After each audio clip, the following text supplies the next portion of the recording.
Frères, je vous rappelle la bonne nouvelle que je vous ai annoncée. Cet évangile, vous l'avez reçu, et vous y restez attachés. Vous serez sauvés par lui si vous le gardez tel que je vous l'ai annoncé. Autrement, c'est pour rien que vous êtes devenus croyants. Avant tout, je vous ai transmis ceci, que j'ai moi-même reçu. Le Christ est mort pour nos péchés conformément aux Écritures, et il a été mis au tombeau.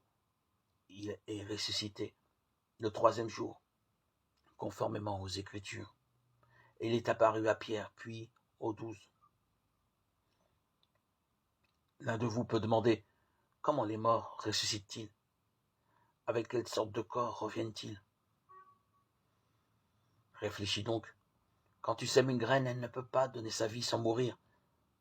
D'abord, et tu sèmes pas le corps de la plante qui va pousser. Tu sèmes une graine toute nue, qui va mourir, qui va donner vie, qui va donner du blé ou autre chose.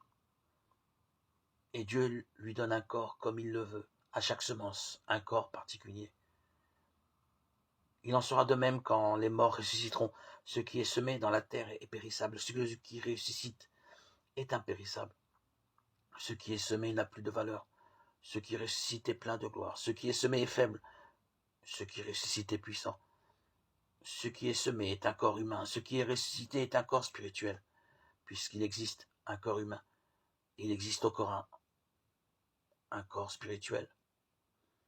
Chapitre 15, versets 1-5, Épître aux Corinthiens.